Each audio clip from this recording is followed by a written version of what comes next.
Merci Pierre. Donc ouais, l'idée, moi, c'est pas de vous représenter un outil de pilotage de l'irrigation, c'est de dire demain, le matériel ou en tout cas les nouvelles technologies, qu'est-ce que ça peut nous apporter pour améliorer justement cette notion d'efficience. Donc je voulais commencer par la question d'efficience. Alors pourquoi je parle d'efficience plutôt que d'économie? Souvent sur la question de l'eau, c'est souvent ce qu'on nous demande. On dit nous on a besoin que vous économisiez 20% d'eau. En fait, la question c'est toujours par rapport à quoi. Nous on est très dépendant. Donc quand je parle là, je parle efficience de l'eau d'irrigation, hein, mais on est très très dépendant du climat. Donc l'idée qu'il y a derrière, c'est de dire moi, ce que je veux faire, c'est réussir à faire en sorte que pour chaque goutte d'eau que j'apporte, j'arrive à produire le maximum, ou alors que je produise la même chose avec moins d'eau. Donc, c'est ce qu'on appelle l'efficience. Pour nous, c'est la production par millimètre d'eau apportée. Et c'est important pour nous de parler d'efficience plutôt que d'économie, parce que en fait, si on a une évolution de la demande climatique entre 2000, en fait, c'est assez criant entre 2021 et 2022. Hein. En 2021, il n'y avait pas besoin d'eau. Et si on nous demande d'économiser de l'eau par rapport à 2021, là, ça va être pas possible. Donc, du coup, c'est pour ça qu'on parle beaucoup d'efficience. On parle, donc là, je m'arrêterai sur les questions d'efficience de l'eau d'irrigation. Sachez qu'il existe aussi des questions d'efficience de l'eau totale. Et je voulais je l'ai pas noté, mais vous inviter à aller voir un rapport qui a été fait par IRSTEA, maintenant INRAE, qui a été lu en 2017, qui est en accès libre sur Internet, justement sur cette définition des notions d'efficience et au niveau du matériel d'irrigation et des différents types de matériel d'irrigation. Chose que je ne traiterai pas là, notamment. Donc je vais pas parler de goutte à goutte, notamment un des matériels qu'on attend surtout sur les questions d'efficience. Et je vais plus aller sur d'autres types d'amélioration de matériel. Juste avant d'écarter, ou justement pour nous permettre d'écarter la question du goutte à goutte, est-ce que tu peux nous présenter peut-être juste quelques limites peut-être du goutte à goutte qu'on présente souvent comme l'outil optimal pour rendre l'eau apportée plus efficiente? Oui, alors moi je parle en grande culture. Hein. Je tiens à préciser à chaque fois, enfin, c'était écrit sur l'entrée, donc Arvalis on est en grande culture. Aujourd'hui le goutte à goutte en grande culture c'est extrêmement peu utilisé. Donc je pense, enfin on est vraiment sur quelques pourcents ou quelques centaines d'hectares à l'échelle France. Les questions, les freins, hein, ils sont de l'ordre économique notamment parce que c'est bien plus cher que d'autres types de systèmes d'irrigation aujourd'hui. Et ensuite de l'ordre de la structure même des matériels d'irrigation. Je vais pas rentrer dans le détail, mais pour avoir un système de goutte à goutte, il faut des systèmes de filtration. Et donc, ça rejoint sur le coût, sur l'engagement prix. Et après, il y a différents types de goutte à goutte, mais il y a aussi des questions, voilà, de mise en place du goutte à goutte pour le goutte à goutte de surface, de sortie du goutte à goutte, qui entraînent, voilà, des inconvénients qui aujourd'hui font que le goutte à goutte est très, très peu répandu en grande culture. Donc, comment on va aller plus loin et comment aller peut-être tendre vers une modulation intraparcellaire de l'irrigation?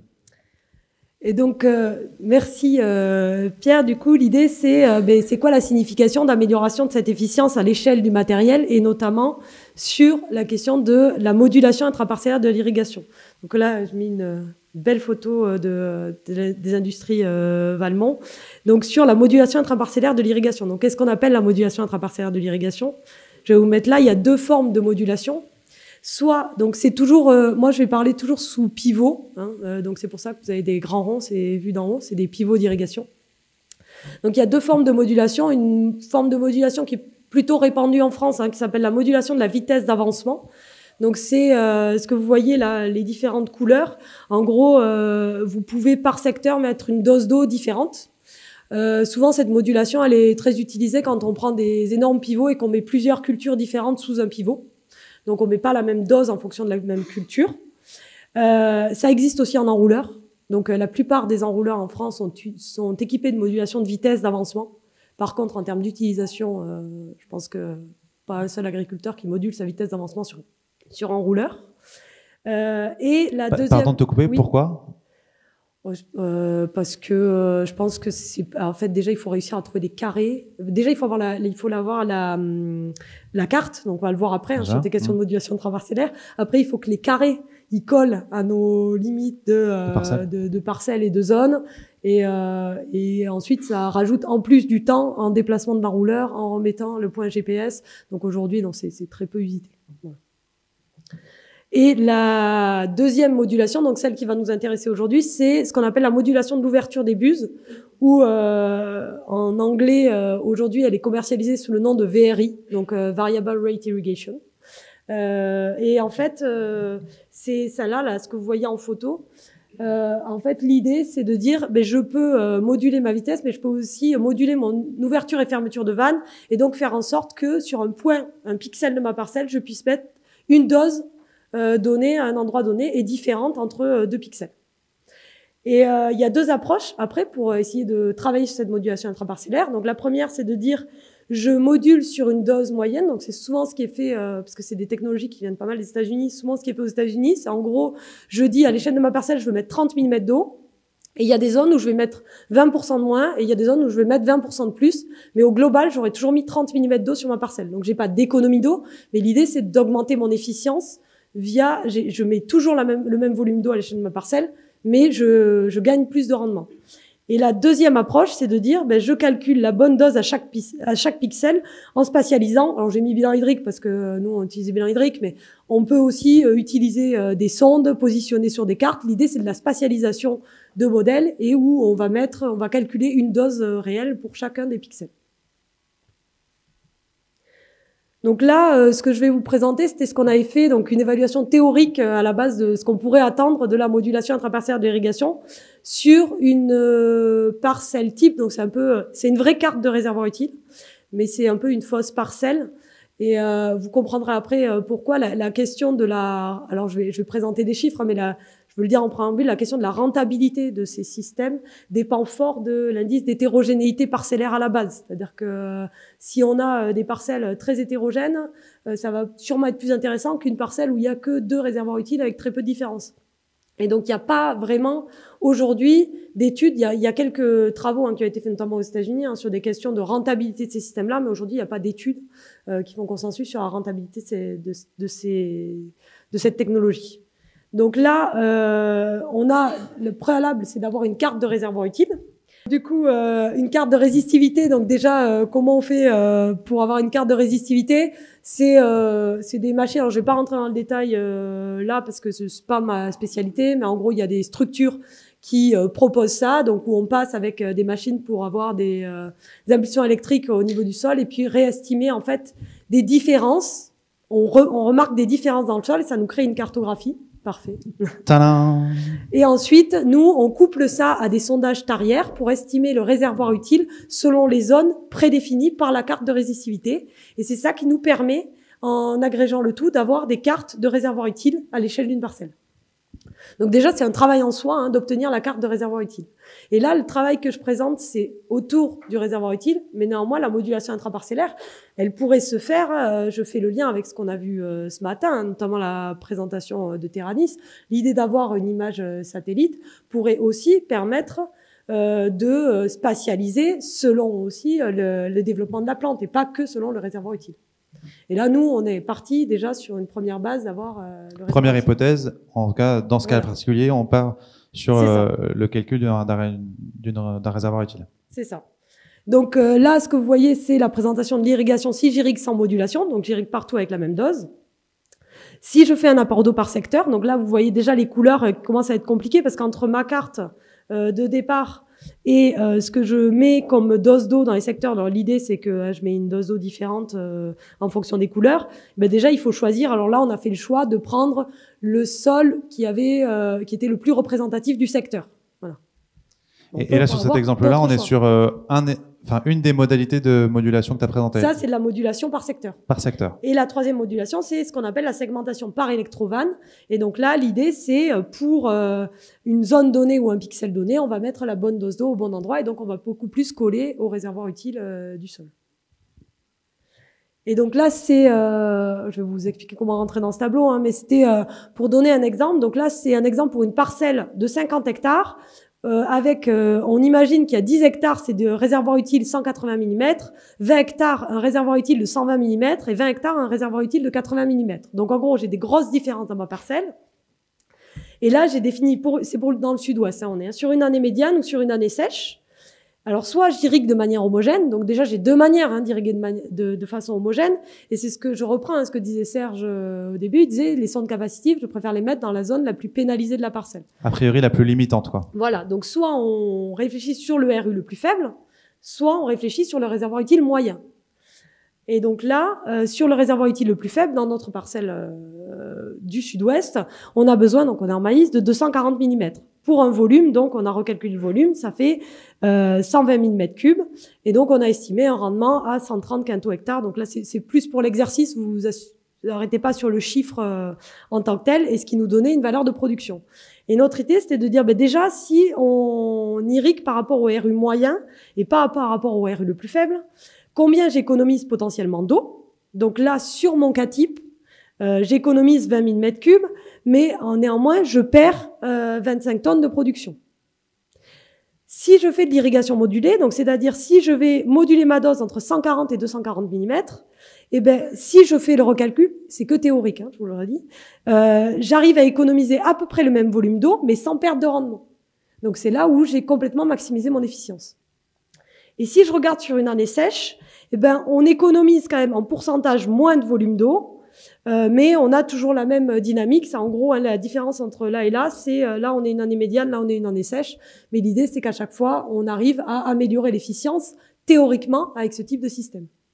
Donc on y revient théoriquement parce qu'on est sur des données, on va dire fictives. La question c'est dans la vraie vie, est-ce que tu aurais un retour d'expérience à nous présenter? Voilà. Et donc dans la pratique, on suit un agriculteur qui s'est équipé donc de cette modulation intraparcellaire de l'irrigation. Donc sachez qu'en France, en fait, c'est une technologie qui vient des États-Unis, qui a été développée par deux grands vendeurs de pivots actuellement. Je peux les citer parce qu'il y en a que deux qui le font aujourd'hui. C'est l'INSEE et Vallée.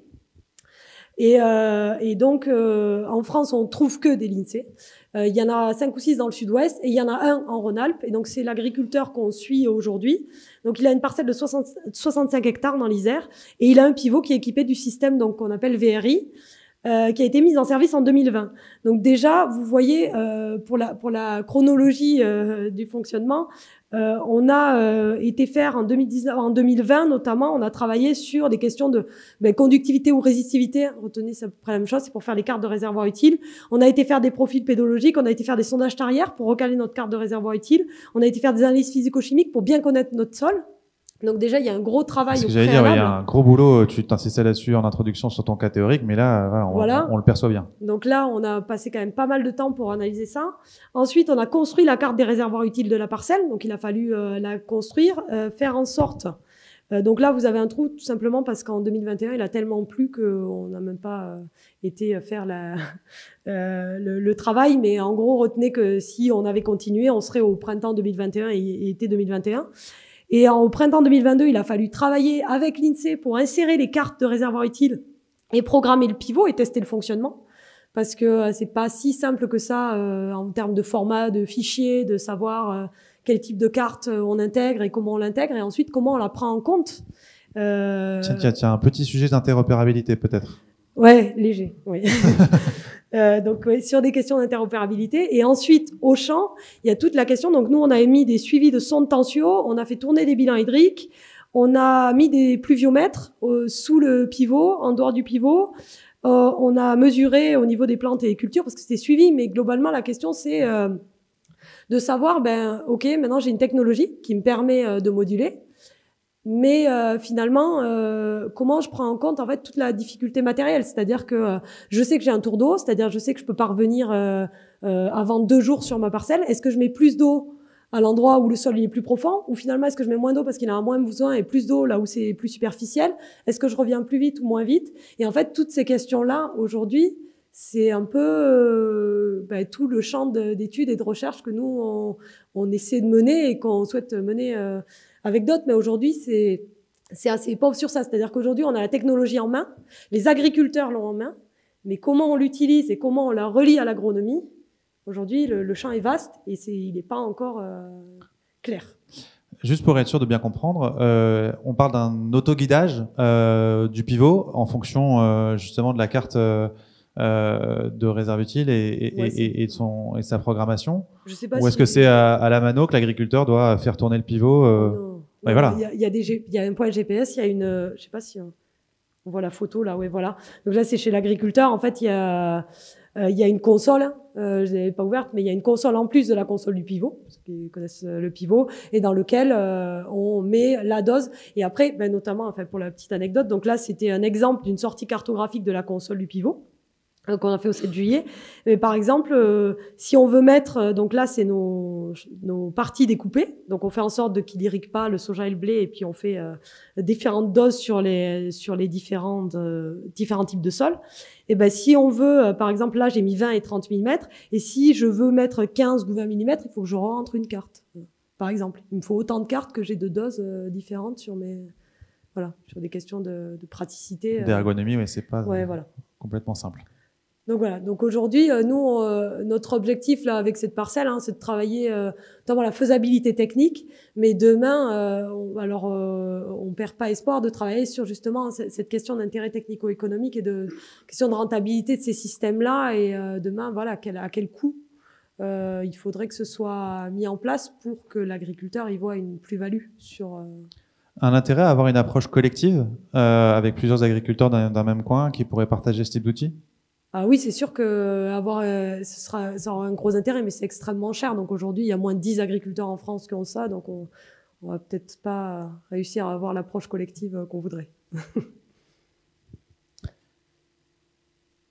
Les grosses limites qu'on observe aujourd'hui, parce que tous ces outils-là dont tu nous parles, est-ce qu'ils sont calés sur des objectifs agronomiques ou est-ce qu'ils intègrent aussi la contrainte hydrique on l'a vu tout à l'heure avec Sowit, où parfois on aimerait bien...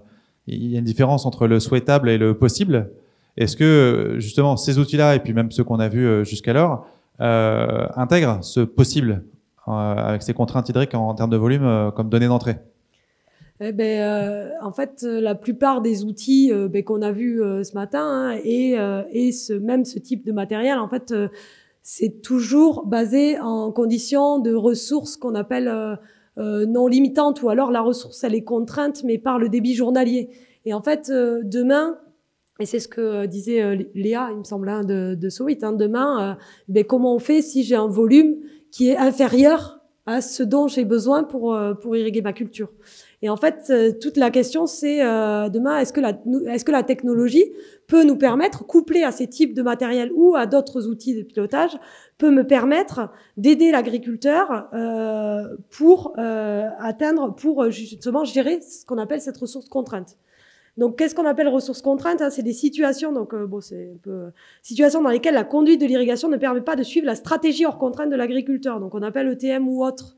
ETM, évapotranspiration maximale. Donc, c'est sans stress hydrique, j'atteins le maximum de rendement que je peux obtenir. On l'a vu ce matin avec un exemple sur la vigne de mémoire où on voyait le pic qui traduisait cette ETM. Une limite, c'est que la vigne, on l'irrigue pas à l'ETM. Bon, alors, ok. Mauvais exemple. J'ai tenté de faire à mon malin. Raté. Je te laisse continuer du coup. Et donc, les notions importantes, c'est ça, c'est qu'il y a soit un volume disponible d'irrigation en mètres cubes, donc on travaille à la parcelle sur un volume donné, et on a aussi ce qu'on appelle les débits d'irrigation en millimètres par jour. Donc ça, c'est lié, c'est inhérent au débit d'équipement. C'est-à-dire que ce qu'il faut comprendre, et c'est ce qui est écrit juste en dessous, une ressource limitée, elle n'est pas forcément limitante tous les ans. C'est-à-dire qu'il y a des années, de toute façon, en fait, un irrigant, il a un système d'irrigation avec un débit d'équipement qui est toujours limitant au moins 2 ans sur 10. C'est une moyenne, en fait. C'est quand on calcule et quand on dessine les débits d'équipement, ils sont calculés sur les besoins du mois de pointe des années précédentes. Et en fait, ce qu'on fait, c'est qu'on dit, on va pas s'équiper pour gérer toutes les années climatiques. Donc, de toute façon, il y a des moments où c'est limitant. Et donc là, l'idée, c'est de dire, déjà, est-ce qu'une ressource limitée, elle est forcément limitante? Les ressources, oui, j'appelle ces volumes à chaque fois. Donc là, c'était juste un préambule, je vais pas rentrer dans tout le détail, c'est pour vous dire, et ça reprend ce que disait Gilles au début, il y a plusieurs dimensions de décision en ressources contraintes, et ça, je vous invite à aller regarder. On avait fait, ça c'est issu d'une présentation qu'on avait fait conjointement avec Jacques-Éric Bergès de l'INRAE au sein du Varenne agricole de l'eau et de l'adaptation au changement climatique, et c'est en ligne sur le site du ministère. Là, je vais juste me concentrer sur Irelis volume limité, que j'ai appelé comme ça, mais c'est c'est pas vraiment son nom. L'idée, c'est de dire, voilà, quand on parle de ressources contraintes, on peut parler de différentes dimensions spatiales. Donc, on peut être au territoire, à l'exploitation, à la parcelle. Mais on peut aussi parler de différentes dimensions temporelles, donc que j'appelle stratégiques, tactiques ou opérationnelles. Et donc là, quand on parle d'IRELIS volume limité ou alors bilan hydrique volume limité, hein, le module de volume limité, en gros, on est positionné à la parcelle et on est sur l'idée du tactique. Donc, ce que j'appelle stratégique, c'est avant la campagne. Et tactique, c'est pendant la campagne d'irrigation. C'est qu'il faut qu'on arrive à s'adapter pendant la campagne d'irrigation. Donc, je vous repasse pas quelles questions on se pose, voilà. Et c'est là où on rentre dans le dur du sujet. Comment on fait? Donc, ce que posait comme question Léa de Sweet, comment on fait demain avec un volume qu'on veut limiter? Et donc l'idée, nous qu'on a derrière, hein, c'est de se dire, voilà. Alors aujourd'hui, je le présente pas, mais on a IRELIS, c'est un moteur de bilan hydrique, hein, donc bon, couplé à nos bases de données, mais c'est un moteur de bilan hydrique dans lequel, en fait, on va rentrer les données de l'agriculteur. Donc l'idée, c'est de dire à quelle date j'ai semé, quel est mon type de sol, quelle est ma variété. Et on va lui rentrer ses contraintes matérielles, donc son débit d'équipement et son temps de retour, donc sa fréquence de retour. Et ensuite, on va faire tourner IRELIS sur le cas d'une parcelle. Donc, je prends un exemple, c'est un agriculteur. On fait tourner ses bilans hydriques sur 20 ans sans contrainte de quota, donc ce qu'on appelle le volume non limitant. Déjà, c'est pour nous qu'on sache quel volume est nécessaire chez cet agriculteur-là, compte tenu de son débit d'équipement, à combien il a besoin d'irriguer pour être à l'ETM sur sa parcelle. Et donc, c'est ça que ça nous donne. Et ensuite, on va lui demander son quota d'irrigation, ce qu'on appelle son volume limité. Et donc, ensuite, c'est ça que ça va nous donner. Donc, en fait, en gros, retenez, en fait, les petits points, c'est ce qu'on appelle une courbe de déstockage volume limité. En gros, là, c'est une année où il démarre, où il avait eu besoin de 300 mm d'eau, et c'est la manière dont il les a utilisés au fur et à mesure. Imaginez les escaliers. Et donc, nous, ce qu'on dessine, alors bon, elle est mal placée, mais normalement, ce qu'on dessine, c'est le volume nécessaire, habituellement. Et là, en fait, on recrée une courbe de volume disponible en début de saison. Et on essaye de regarder la dynamique qu'il devrait suivre pour réussir à aller jusqu'au bout de la saison, sans avoir en essayant de répartir au mieux son volume. Donc l'idée, c'est derrière cette courbe, qu'est-ce qu'on intègre en fait? On intègre la question de fréquentiel climatique. Donc de dire, dans un endroit donné, j'ai plus de probabilité d'avoir des pluies en début de saison qu'en fin de saison. Et inversement. Donc il y a une fréquentiel climatique qui est pris en compte derrière. Et ensuite, l'idée c'est IRELIS préconise. Tout ça, IRELIS préconise une irrigation quand on touche le bas de RFU, si on est entre deux, si on est un temps de retour. Exactement, je vous le redis, c'est si l'espace minimum entre deux tours d'eau est dépassé, si on est dans la phase de début ou fin d'irrigation, et ensuite on rajoute une règle qui dit si le volume disponible, il est pas en deçà de la courbe de déstockage. Donc en gros, si je me retrouve pas là, quoi. Donc tant que je suis dans cette zone-là, j'irrigue pas, et dès que je me retrouve au-dessus de cette courbe verte, j'irrigue. Donc si c'est pas au-delà, je peux irriguer. Si c'est en deçà, oui. C'est ça. Ouais, je peux irriguer. En fait, ça crée une contrainte supplémentaire sur mes déclenchements d'irrigation. Voilà. Donc, j'essaye en fait, en gros, je décale mes irrigations par rapport à ce que je ferais en système irrigué normalement. Entre guillemets, parce que ça dépend de mon contexte agro-pédométéo. Parce que cette courbe, elle dépend de ma date de semis, de mon lieu et de ma capacité de débit d'équipement. Et donc, derrière, ensuite, on va tester différentes stratégies. Donc en fait, parce qu'une fois qu'on a ça, l'idée c'est, je peux me dire moi, j'ai qu'à commencer à irriguer et je verrai bien ce qui se passe en mettant 30 mm. Mais s'il faut, la stratégie gagnante, ça aurait été de mettre 15 mm au début, puis 35 après, et puis redescendre à 20. Et donc du coup, on essaye d'imaginer différentes stratégies, et en fait, on va les tester a priori via en utilisant ce qu'on appelle une fonction de réponse à l'eau. Donc c'est une fonction de calcul de perte de rendement liée au stress hydrique. Et on essaye de maximiser, en fait, en gros, ce rendement par rapport à la perte sur 20 ans. Donc, c'est un deuxième modèle, on va dire, qu'on vient plugger au précédent pour optimiser. Ça nous permet de prendre la décision de dire quelle stratégie était la plus payante sur les 20 ans passés. Et donc ça nous permet de développer un calendrier prévisionnel d'irrigation pour l'agriculteur sur un lieu donné. Et ensuite, ce qu'on a testé cette année, Donc ça fait quelque temps qu'on le réfléchit. Donc ça, c'est quelque chose de stratégique. Et ce qui a été testé et travaillé cette année, c'est de dire, ok, maintenant j'ai ce calendrier prévisionnel d'irrigation, mais comment je fais pour m'adapter sur l'année en cours? Et donc comment je fais pour recalculer ce calendrier prévisionnel en cours de campagne pour pouvoir m'adapter au climat et aux difficultés de l'agriculteur. Et donc c'est l'intégration de la remise à jour de ce calendrier prévisionnel d'irrigation au fur et à mesure de la campagne. Juste une petite précision, ce calendrier prévisionnel d'irrigation, il est basé sur les 20 ans passés? Il est basé sur les 20 ans passés.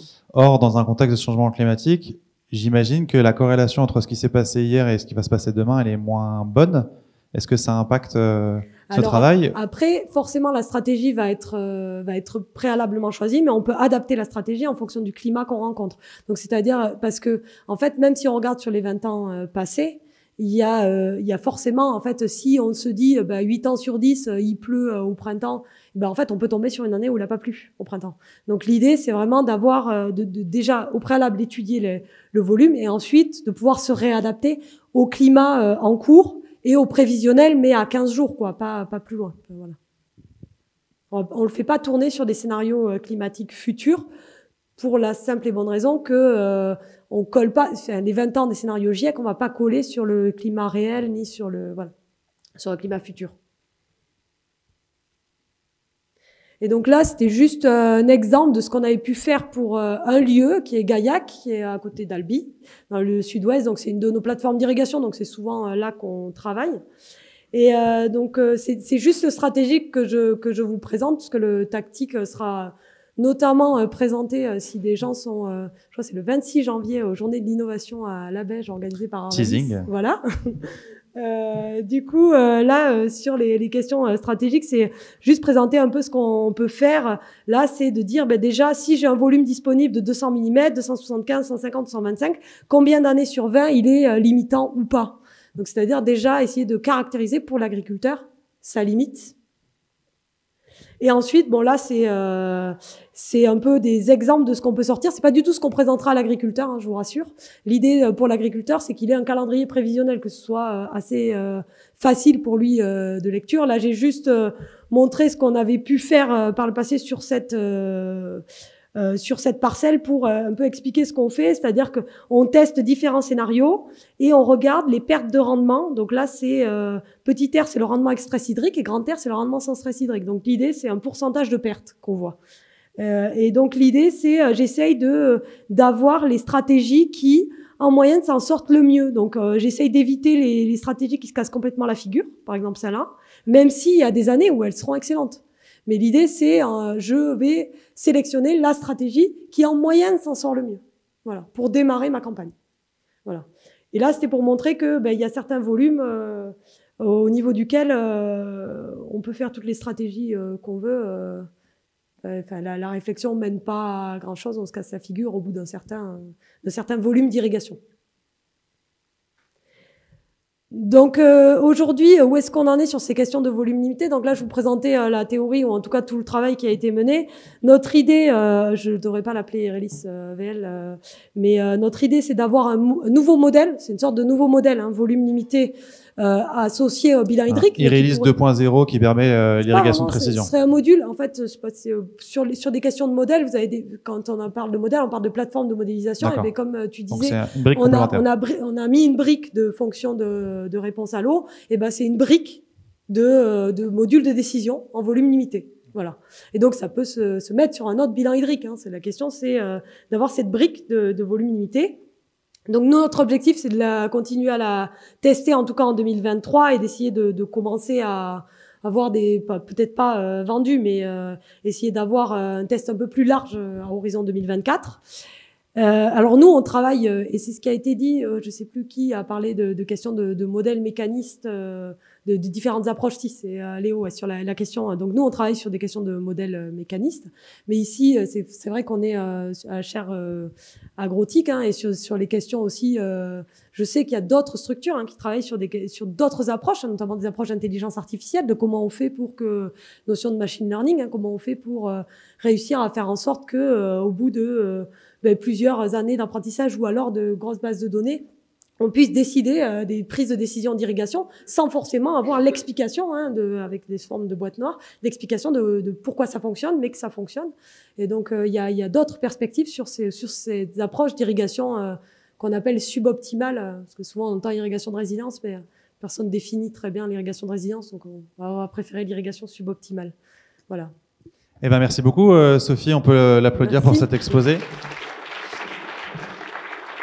Juste en précise parce que c'était une question. Irelis aujourd'hui, donc tu l'as expliqué là avec un Irelis avec un module complémentaire sur les volumes limités, mais c'est bien un outil qui est payant, distribué aujourd'hui par des structures de développement et demain intégré par ce que j'ai appelé des metteurs en marché, en tout cas des fournisseurs de solutions qui l'intègrent dans leur propre package d'une offre plus complète. Oui, c'est tout à fait. Nous, c'est payant. Et après, c'est pour le lien avec l'agriculteur, ça dépend de la volonté des personnes qui mettent en développement. Il y en a qui le font rentrer dans des contrats, il y en a d'autres qui développent une offre. Ça dépend vraiment. Pour l'agriculteur, c'est pas toujours la même chose, mais en tout cas, oui. Ça dépend, quel est son metteur en marché en face de lui. Oui, c'est ça. Merci beaucoup. Donc, on a compris deux grandes pistes. L'irrigation de précision avec une modulation intraparcellaire. Deux, une irrigation avec un pilotage intégrant des contraintes de volume. Et puis 3, on l'espère peut-être le cumul des deux. J'imagine que c'est aussi une piste importante.